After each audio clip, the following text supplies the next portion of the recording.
హీరోగా colour photo సహా కొన్ని మంచి సినిమాలతో మెప్పించిన యువ నటుడు సుహాస్ మధ్యలో కొంచెం ట్రాక్ తప్పాడు. ఇప్పుడు అతను హే బల్వంత్ అనే చిత్రంతో ప్రేక్షకుల ముందుకొచ్చారు. కొత్త దర్శకుడు గోపి అచ్చర రూపొందించిన ఈ సినిమా ఇంట్రెస్టింగ్ ప్రోమోలతో ప్రేక్షకుల దృష్టిని ఆకర్షించింది.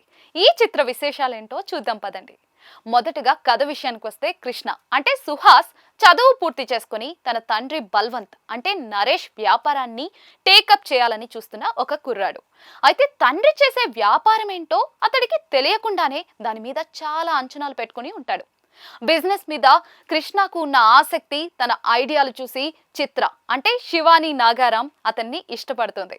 ఇంతలో బల్వంత్ అనారోగ్యం పాలవడంతో కృష్ణ ఆయన వ్యాపారాన్ని చూసుకోవాల్సిన పరిస్థితి వస్తుంది.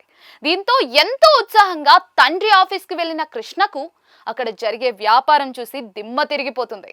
ఇంతకీ బల్వంత్ వ్యాపారం ఏంటి, దాని గురించి తెలిసిన కృష్ణ ఎలా రియాక్ట్ అయ్యాడు, దీనివల్ల చిత్రతో అతడికి వచ్చిన ఇబ్బందులేంటి, చివరికి వీళ్ళిద్దరూ కలిసారా లేదా అన్నదే మిగతా కథ. కథనం విశ్లేషణ విషయానికి వస్తే, కొన్ని సినిమాల్లో సన్నివేశాలు బాగానే అనిపిస్తాయి, ఎంటర్టైన్మెంట్ ఓకే అనిపిస్తుంది. కానీ సినిమాలో ఏదో ఒక జీర్ణించుకోలేని, కన్విన్స్ కాలేని పాయింట్ ఏదో ఒకటి ఉంటుంది. మిగతా వ్యవహారం ఎంత పాజిటివ్ అనిపించినా కూడా ఆ పాయింట్ దగ్గర స్ట్రక్ అయిపోయామంటే ముందుకు సాగడం కష్టం అనిపిస్తుంది. పచ్చి వెలక్కాయ గొంతులో పడ్డ ఫీలింగ్ వెంటాడుతూ ఉంటుంది. అందులోనూ సినిమా కోర్ కాన్సెప్టే అలాంటి పాయింట్ చుట్టూ తిరిగినప్పుడు మిగతా వ్యవహారం ఎంత బాగున్నా సరే సినిమాను పూర్తిగా ఆస్వాదించలేని పరిస్థితి తలెత్తుతుంది. హే బల్వంత్ సినిమా ఈ కోవకే చెందుతుంది. తెలుగు ప్రేక్షకులు బాగా అడ్వాన్స్ అయిపోయారని, ఎంత బోల్డ్ కాన్సెప్ట్ అయినా కూడా అంగీకరించేస్తారన్నారని కొత్త దర్శకుడు గోపి అచ్చర ఒక సాహసోపేతమైన పాయింట్ తీసుకుని దాని మీదే హే బల్వంత్ ను నడిపించారు. అయితే సినిమాలో కామెడీ చాలా వరకు వర్కౌట్ అయినా సరే కన్విన్స్ కాలేని ప్లాట్ పాయింట్ వల్ల ప్రేక్షకులకు మిశ్రమానుభూతి కలుగుతుంది. కామెడీకి ఎమోషన్ కూడా మిక్స్ చేయాలన్న ప్రయత్నం సత్ఫలితాన్ని ఇవ్వలేదు. కేవలం కామెడీ కోసం అయితే మాత్రం హే బల్వంత్ ను ఓసారి ట్రై చేసేయచ్చు. హే బల్వంత్ ప్రోమోలన్నీ కూడా సినిమాలో హీరో తండ్రి చేసే బిజినెస్ ఏంటి అనే పాయింట్ చుట్టూ తిరగడం వల్లే ప్రేక్షకుల్లో ఈ సినిమా మీద ఒక క్యూరియాసిటీ కలిగింది. దాని గురించి లోతుగా చర్చించలేం, కానీ అది సినిమాలోని పాత్రల్లాగే ప్రేక్షకులు కూడా జీర్ణించుకోలేని విధంగా ఉంటుంది. అయితే దాని మీద వినోదం పండించాలనుకుంటే ఇబ్బంది ఏమీ లేదు. నిజానికి ఆ నేపథ్యంలో కామెడీ కూడా బాగా వర్కౌట్ అయ్యింది ఈ సినిమాలో. వీలైనంత మేర వల్గారిటీ లేకుండానే కామెడీ సన్నివేశాలు రాసుకున్నారు. సుదర్శన్, వెన్నెల కిషోర్ లాంటి అదిరిపోయే కామెడీ టైమింగ్ ఉన్న ఆర్టిస్టుల తోడవడం, వన్ లైనర్స్ కూడా బాగా పేలడంతో నవ్వులకు డోకలేకపోయింది. హీరో హీరోయిన్ల పరిచయ సన్నివేశాలు, ఆ తర్వాత వచ్చే ఎపిసోడ్లు సరదాగా సాగిపోయాయి. ప్రేమ కథలో చెప్పుకోదగ్గ విశేషాలు ఏమీ లేకున్నా కూడా ప్రథమార్థంలో హే బల్వంత్ బాగానే టైం పాస్ చేయిస్తుంది. హీరో స్నేహితుడి పాత్రలో సుదర్శన్ పంచిన వినోదం ప్రథమార్థానికి అతిపెద్ద బలం. హీరో తండ్రి చేసే బిజినెస్ విషయంలో సస్పెన్స్ వీడి హీరో మైండ్ బ్లాంక్ అయ్యే ఎపిసోడ్, ఆ తర్వాత కథానాయికకు తెలియకుండానే మేనేజ్ చేసే ఎపిసోడ్లు, ఇంటర్వెల్లో వచ్చే ట్విస్ట్, వీటన్నిటినీ దర్శకుడు బాగా డీల్ చేశాడు. ప్రథమార్థం వరకు ప్రేక్షకులను బాగా ఎంగేజ్ చేశాడు. కానీ ద్వితీయార్థంలో మాత్రం హే బల్వంత్ అంచనాలకు తగ్గట్లుగా సాగలేదు. హీరో తండ్రి చేసే బిజినెస్ మీద వినోదం వరకు ఓకే, కానీ దాని మీద ఎమోషన్ కూడా వర్కౌట్ చేయాలని చేసిన ప్రయత్నమే పెద్దగా ఫలించలేదు. నరేష్ చేసిన తండ్రి పాత్రకు ఎంత జస్టిఫై చేయాలని చూసినా కూడా ప్రేక్షకులు కన్విన్స్ కావడం చాలా కష్టమే. పైగా ద్వితీయార్థంలో melodrama, sentiment overdose అయిపోయిన ఫీలింగ్ అయితే కలుగుతుంది. కొన్ని సన్నివేశాలు మరీ ఫోర్స్డ్ గా అనిపిస్తాయి కూడా. సెకండ్ హాఫ్ లో కామెడీ కూడా పెద్దగా వర్కౌట్ కాలేదు.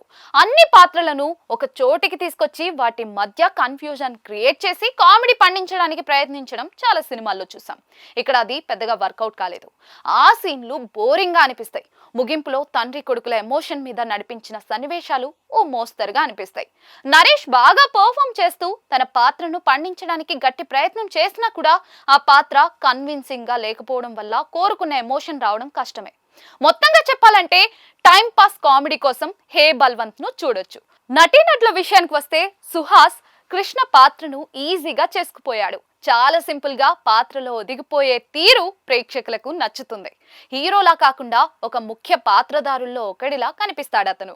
కామెడీ సీన్లలోనే కాక ఎమోషనల్ ఎపిసోడ్లలోనూ సుహాస్ బాగా చేశాడు.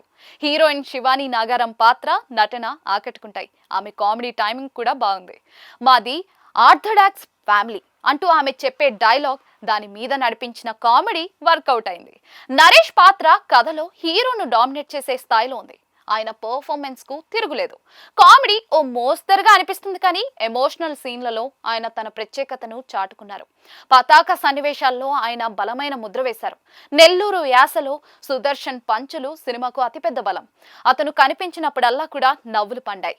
వెన్నెల కిషోర్ 2 ఎపిసోడ్లలో నవ్వించారు. అజయ్ ఘోష్, హర్షవర్ధన్ ఓకే. నటిగా అరంగేట్రం చేసిన యాంకర్ ప్రశాంతి ప్రేక్షకులు ఊహించని పాత్రలో చక్కగా నటించి మెప్పించింది. అన్నపూర్ణమ్మ, మిగతా ఆర్టిస్టులు అంతా ఓకే. సాంకేతిక వర్గం విషయానికి వస్తే టెక్నికల్ గా హే బల్వంత్ సినిమా పర్వాలేదనిపిస్తుంది. వివేక్ సాగర్ నేపథ్య సంగీతం ఉత్సాహభరితంగా సాగింది. పాటలు పెద్దగా ప్రభావం చూపలేకపోయాయి. మహిరెడ్డి ఛాయాగ్రహణం బాగుంది. నిర్మాణ విలువలు సినిమాకు సరిపడా స్థాయిలో ఉన్నాయి. రైటర్ కమ్ డైరెక్టర్ గోపి అచ్చరాకు కామెడీ మీద మంచి పట్టున్న సంగతి అర్థమైపోతూ ఉంది. తన డెబ్యూ మూవీ కోసం అతను చాలా రిస్కీ సబ్జెక్ట్ ను ఎంచుకున్నారు. ఆ పాయింట్ మీద సినిమాలో సస్పెన్స్ మెయింటైన్ చేసిన తీరు, 2 ముఖ్యమైన ట్విస్ట్లతో ప్రేక్షకులను ఎంగేజ్ చేసిన తీరు బాగుంది. కానీ దీని మీద ఎమోషన్లను వర్కౌట్ చేయాలనుకోవడం, సమాజానికి ఏదో సందేశం ఇవ్వాలనుకోవడం మాత్రం మిశ్రమానుభూతిని కలిగిస్తుంది. అక్కడే దర్శకుడు తడబడ్డాడు అనిపిస్తుంది.